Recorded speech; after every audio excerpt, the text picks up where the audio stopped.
Hello and welcome to the Minimum Competence episode for Monday, August 26th, 2024. I'm your host for today, Andrew Leahy, a tax and technology attorney from New Jersey. On today's episode, we have big law firms fundraising for Kamala Harris, the FTC's challenge to the Kroger-Albertsons merger, the U.S. Chamber's push to keep the 21% corporate tax rate, and the ongoing Citgo auction. Let's remember, Mondays are your first chance to start off the week right, and I suggest doing so with a nap. And today's legal news. On this day in legal history, August 26, 1920, the 19th Amendment to the U.S. Constitution was officially adopted, marking a pivotal moment in American history by granting women the right to vote. The amendment, which states that the right to vote shall not be denied or abridged by the United States or by any state on account of sex, was the culmination of decades of activism and struggle by women's suffrage advocates. Pioneers like Susan B. Anthony, Alice Paul, Elizabeth Cady Stanton, and many others fought tirelessly for this fundamental right, organizing rallies, petitions, and civil disobedience. The amendment's adoption followed a lengthy ratification process where Tennessee became the crucial 36th state to ratify the amendment, securing the necessary 3/4 majority. This victory did not come easily. It was the result of a concerted effort by suffragists who faced significant opposition.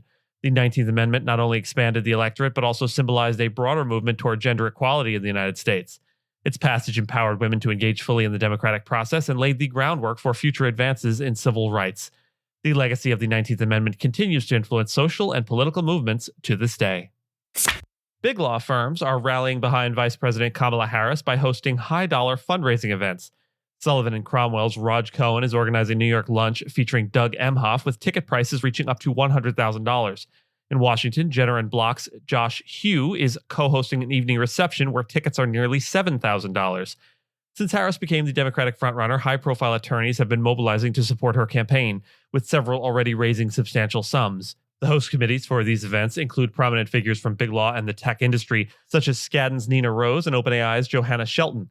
The fundraising effort has seen significant engagement with many top lawyers eager to contribute. For example, Dawn Smalls of Jenner & Block raised $100,000 in just a week, and partners at firms like Gibson Dunn and Wilmer Hale are actively supporting Harris through events and donations.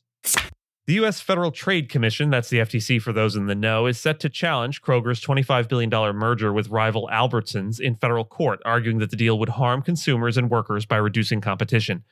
The FTC's case, part of the Biden administration's broader effort to address rising consumer prices, will focus on how the merger could lead to higher grocery prices and diminish the bargaining power of unionized workers, particularly in states like California and Washington, where both chains have significant overlap. This trial marks a significant test for FTC Chair Lina Khan, who has prioritized using antitrust laws to protect workers, a shift from the traditional focus on consumer prices. Kroger and Albertsons argue that the merger is necessary to compete with larger multinational retailers like Walmart, Costco, and Amazon. They propose selling 579 stores to mitigate competition concerns and promise to lower grocery prices by $1 billion post-merger. However, the FTC, supported by several states, contends that the merger would lead to store closures and weakened union leverage. The trial, expected to last around 3 weeks, will also examine whether the proposed buyer of the divested stores, C&S Wholesale Grocers, can successfully operate them. This case is significant as it builds on the FTC's recent focus on labor market competition, following other antitrust actions that have challenged the impact of mergers on workers, such as those in the college athletics and publishing industries. The outcome could pave the way for more scrutiny of mergers based on their effects on labor markets. The U.S. Chamber of Commerce, a conservative business organization, is urging Congress to maintain the 21% corporate tax rate and extend key provisions of the 2017 Republican-led tax law. The Chamber argues that these measures will support sustained economic growth, aiming for at least 3% annually. As Congress prepares for a major tax code overhaul next year, the Chamber is actively lobbying to preserve lower international tax rates set to increase in 2025 and to reinstate certain deductions for research and development, interest expenses, and full asset expensing.